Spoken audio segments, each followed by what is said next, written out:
নমস্কাৰ কে Handique state open ইউনিভাৰ্চিটিৰ master degree third চেমৰ যিখন আপোনালোকৰ DSC পেপাৰ আছে অসমীয়া নাটক তাত আপোনালোকৰ শ্ৰীমন্ত শংকৰদেৱৰ দ্বাৰা ৰচিত পাৰিজাত হৰণ নাটকখনৰ বিষয়ে আপোনালোকে পঢ়িব লাগিব। এই নাটকখনৰ অৰ্থাৎ পাৰিজাত হৰণ নাটকখনৰ কাহিনী ভাগ মই চমুকৈ আপোনালোকক ক'ব লৈছোঁ। কাহিনী ভাগ হ'ল এনেধৰণৰ।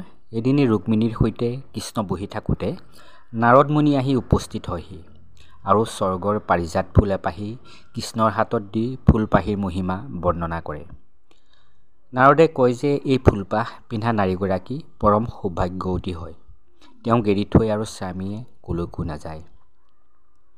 নাৰদৰ এই কথা শুনি ৰুক্মিণীয়ে ফুলপাহ তেওঁক পিন্ধাই দিবলৈ প্ৰাৰ্থনা জনায়। কৃষ্ণই ৰুক্মিণীক কলাত বহুৱাই ফুলপাহ খোপাত পিন্ধাই দিয়ে। দেৱৰাজ ইন্দ্ৰও নাৰদৰ সৈতে সেই সময়ত আহিছিল। তেওঁ নৰকাসুৰৰ উৎপাত সহিব নোৱাৰি তাৰ পৰা পৰিত্ৰাণ পাবলৈ কৃষ্ণৰ শৰণাপন্ন হৈছিলহি। নৰকাসুৰে দেৱমাতা অদিতিৰ কুণ্ডল ইতিমধ্যে হৰণ কৰিছে। বৰুণৰ স্বৰ্ত মণিৰ পৰ্বতো কাঢ়ি নিছে। লগতে দেৱতাসকলক নানান দুৰ্গতি কৰিছে। কৃষ্ণই ইন্দ্ৰক অভয় প্ৰদান কৰি নৰকাসুৰক বধ কৰাৰ দায়িত্ব গ্ৰহণ কৰিলে। ইন্দ্ৰই আনন্দ মনেৰে প্ৰস্থান কৰে আৰু নাৰদেও দ্বাৰকাপুৰী চাওঁ বুলি ভিতৰলৈ সোমাই যায়। নাৰদ মুনিয়ে ভিতৰ সোমাই সত্যভামাক লগ ধৰি ৰুক্মিণীৰ সৌভাগ্যৰ কথা কৈ তেওঁৰ বুকুত ঈৰ্ষাৰ জুই জ্বলালে। ৰুক্মিণীয়ে পাৰিজাত ফুল লাভ কৰি সৌভাগ্যৱতী হোৱাৰ কথা শুনি সত্যভামা খঙত দুখত অভিমানত বিতত হ'ল। বতাহৰ কোবাল বেগত বাগৰি পৰা লৱংগলতাৰ দৰে তেওঁ মাটিত বাগৰি পৰি মূৰ্ছা গ'ল। পুনৰ চেতনা ঘূৰাই পাই কান্দি কাটি ব্যাকুল হ'ল। কলহপ্ৰিয় নাৰদেই এনেদৰে সত্যভামাৰ মনত সতিনীৰ প্ৰতি ৰোষ সৃষ্টি কৰি সত্যভামা ব্যাকুল হোৱাৰ বতৰা পুনৰ নিজেই কৃষ্ণক দিলেহি।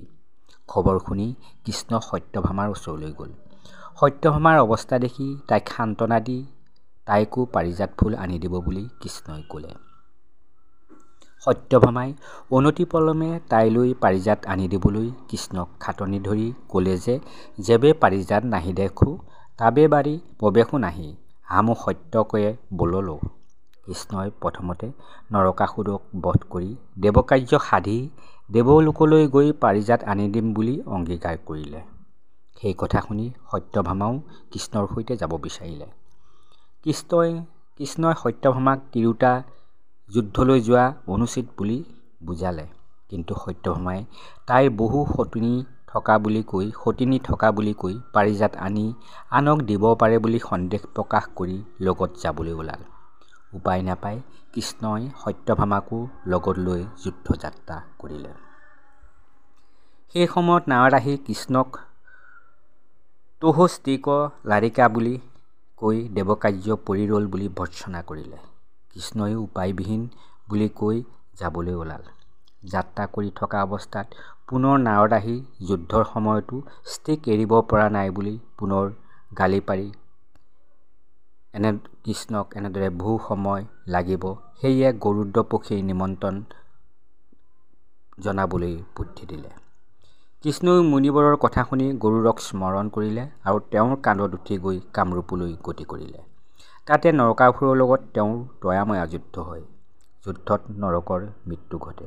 বসুমতীয়ে তেওঁৰ নাতি ভগদত্তক ৰজা পাতিবলৈ প্ৰাৰ্থনা কৰাত কৃষ্ণই তেওঁকে কামৰূপৰ ৰজা হিচাপে অভিষিক্ত কৰি অদিতিৰ কুণ্ডল বৰুণৰ স্বৰ্ত মণিৰ পৰ্বত আদি লৈ স্বৰ্গলৈ যাবলৈ ওলাল। তাৰ লগতে নৰকে বন্দী কৰি থোৱা ১৬,০০০ ছোৱালীক দ্বাৰকালৈ পঠিয়াই দিলে। কৃষ্ণ সত্যভামা গৈ স্বৰ্গত উপস্থিত হোৱাত ইন্দ্ৰ সহিতে দেৱতাসকলে আনন্দ মনেৰে সম্ভাষণ জনালে। কৃষ্ণই দেৱমাতা অদিতিক লগ ধৰি সেৱা জনাই নৰকাসুৰে হৰণ কৰি লৈ যোৱা কুণ্ডলযোৰ প্ৰদান কৰিলে। অদিতিয়েও কৃষ্ণক ভগৱান বুলি গম পাই স্তুতি কৰিলে। বৰুণৰ সম্পত্তি ইন্দ্ৰৰ হাতত গতাই দি আনন্দ মনেৰে নাৰদ সহিতে কৃষ্ণ ঘূৰি আহিবলৈ ওলাল। সত্যভামাই তেতিয়া পাৰিজাত ফুল নিবিচৰাৰ কথা মহাক্ৰুদ্ধ হৈয়া বলল। কৃষ্ণই পাহৰি যোৱা বুলি কৈ নাৰদক ইন্দ্ৰৰ কাষলৈ পাৰিজাত ফুল বিচাৰি পঠিয়ালে। নাৰদেও গৈ ইন্দ্ৰসখীক লগ ধৰি সত্যভামাই পাৰিজাত ফুল বিচৰাৰ কথা ক'লে। সখীয়ে সেই কথা শুনি খঙতে অগ্নিশৰ্মা হৈ ইন্দ্ৰাণীৰ পাৰিজাত মনুষ্য সত্যভামাৰ পিন্ধাৰ ইচ্ছা হোৱাৰ বাবে গালি পাৰি দিব নোৱাৰো বুলি ঘূৰাই পঠিয়ালে। ইন্দ্ৰয়ো দেৱষ্টিক পাৰিজাত কি মতে দিতে পাৰি বুলি ক'বলৈ ধৰিলে। নাৰদে ঘূৰি আহি সেই কথাখিনিকে আৰু অলপ ৰহণ সানি কৃষ্ণ সত্যভামাৰ আগত নিবেদিলেহি। নাৰদৰ মুখৰ কথাখিনি শুনি সত্যভামাই খঙত কম্পমান হৈ কৃষ্ণক পাৰিজাত আনি দিবলৈ পুনৰ খাটনি ধৰিলে। কৃষ্ণয়ো সত্যভামাৰ কথা শুনি পাৰিজাত ফুল শিপাৰ সৈতে উভালি আনিলে। সেয়া দেখি ৰখীয়াসকলে কোলাহল কৰাত সত্যভামাই সখীক এই খবৰ দিবলৈ কৈ শকতি আছে যদি ৰক্ষা কৰিবলৈ ক'লে। পাৰিজাত হৰণ কৰাৰ কথা শুনি সখীয়েও খঙতে স্বামী ইন্দ্ৰক তেওঁৰ বল বিক্ৰম ধিক ধিক বুলি ধিক্কাৰ দি পাৰিজাত ঘূৰাই আনিবলৈ বিলাপ কৰিলে। ইন্দ্ৰয়ো সখীৰ কথা শুনি সান্তনা দি যুদ্ধযাত্ৰা কৰে। ইয়াৰ পিছতেই সত্যভামা সখীয়ে মুখচকা তিৰোতাৰ দৰে গিৰিহঁতৰ পুৰণি কীৰ্তি অৰ্থাৎ কুকীৰ্তিৰ কথা কৈ মুখচুপতি মাৰে।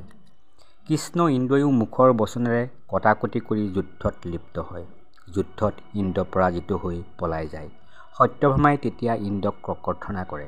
ইন্দ্ৰয়ো অতি দুখ পাই দেখো হি কোটি কোটি বিশ্বব্ৰহ্মাণ্ডেৰ ব্ৰহ্মা মহেশ সেবিত পাদপংকজ জগতক পৰম গুৰু নাৰায়ণ শ্ৰীকৃষ্ণ তাহেত হামো যুদ্ধ হাৰল ইহাত কোন লাজ থিক তোহ স্ত্ৰী জাতি কিছু বুজয়ে নাহি হামক মিছা বল্লহ বুলি কৈ কৃষ্ণৰ গুণানু কীৰ্তন কৰিলে। কৃষ্ণয়ো ইন্দ্ৰক আশ্বাস দি ক্ষমা কৰি দিয়ে আৰু পাৰিজাত ফুলজোপা যদি আনন্দ মনেৰে নিদিয়ে তেনেহ'লে ঘূৰাই নিবলৈ ক'লে। সেই কথা শুনি সত্যভামাই খঙত ক'ব নোৱাৰা হৈ পৰে। সেয়া দেখি ইন্দ্ৰই পাৰিজাত মৰ্ত্যলৈ লৈ যাবলৈ অনুমতি দিয়ে। কৃষ্ণ সত্যভামাই পাৰিজাতসহ পৃথিৱীলৈ উভতি আহে।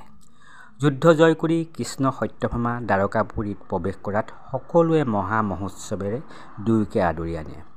ৰুক্মিণীয়ে তেওঁৰ সখীসকলৰ সহিতে আহি কৃষ্ণক প্ৰণাম কৰেহি। ৰুক্মিণীক দেখি সত্যভামাই হে বিধৱ ৰাজকুমাৰী বুলি ইতিকিংসূচক সম্বোধনেৰে তাই যে গোটেই পাৰিজাত ফুলজোপাৰ গৰাকী হ'ল সেই কথা জনালে। ৰুক্মিণীয়ে ঐ ভাগিনী সত্যভামা কি কহৈছ জগতক পৰম গুৰু শ্ৰীকৃষ্ণ উনিকৰ চৰণ সেৱা কৰিতে ব্ৰহ্মাণ্ড ভিতৰে কোন দুৰ্লভ থিক ধৰ্ম অৰ্থ কাম মুখ্য চাৰি পদাৰস হাতে মিলয় তোহাৰী পাৰিজাত কোন কথা বুলি কৈ কৃষ্ণৰ গুণ গালে। সত্যভামাই কৃষ্ণকে পাৰিজাত ফুলজোপা তাই ঘৰৰ পদূলিমুখত ৰোপণ কৰিবলৈ অনুৰোধ কৰে। কৃষ্ণই বেলেগ এঠাইত ৰোপণ কৰা দেখি তাত নহয় তাইৰ গৃহৰ দুৱাৰ মুখত ৰোপণ কৰিবলৈ কয়। কাৰণ তাইৰ বহু সতিনী আছে, কোনোবাই চুৰ কৰি নিব পাৰে সেইবাবে। কৃষ্ণয়ো সত্যভামাৰ কথা শুনি পাৰিজাত ফুলজোপা পুনৰ উভালি সত্যভামাই কোৱা ঠাইত ৰোপণ কৰে। এনেদৰেই কৃষ্ণই নৰকাসুৰক বধ কৰি পাৰিজাত হৰণ কৰি আনি আনন্দ মনেৰে ভাৰ্যা সহিতে লীলা কেলি কৌতুক কৰি আছে বুলি কৈ শ্ৰীমন্ত শংকৰদেৱে পাৰিজাত নাটকখনৰ সামৰণি মাৰিছে। এনেদৰে মই চমুকৈ আপোনালোকক পাৰিজাত হৰণৰ কাহিনীভাগ বৰ্ণনা কৰিলোঁ। নিশ্চয় ইয়াৰ পৰা আপোনালোকে পাৰিজাত হৰণ নাটকখনৰ মূল কাহিনীভাগ চমুকৈ জানিব পাৰিলে। নতুনকৈ অহাসকলে এনেধৰণৰ গুৰুত্বপূৰ্ণ ভিডিঅ'ৰ বাবে তথা প্ৰশ্ন উত্তৰৰ বাবে তথা বিভিন্ন নাটক উপন্যাস বা কবিতাৰ মূল বিষয়বস্তু তথা কাহিনী পাবৰ কাৰণে মোৰ এই চেনেলটো গো হিট উইথ আছ চেনেলটো ছাবস্ক্ৰাইব কৰি ল'ব। এইটো অনামিকা নাথ ক্ৰিয়েটিভ কৰ্ণাৰৰ এটি ভাতৃ চেনেল আৰু আপোনালোকে কেনেকুৱা পালে লাইক কমেণ্ট কৰি জনাব বুলি আশা ৰাখি আজিলৈ আহোঁ। ধন্যবাদ।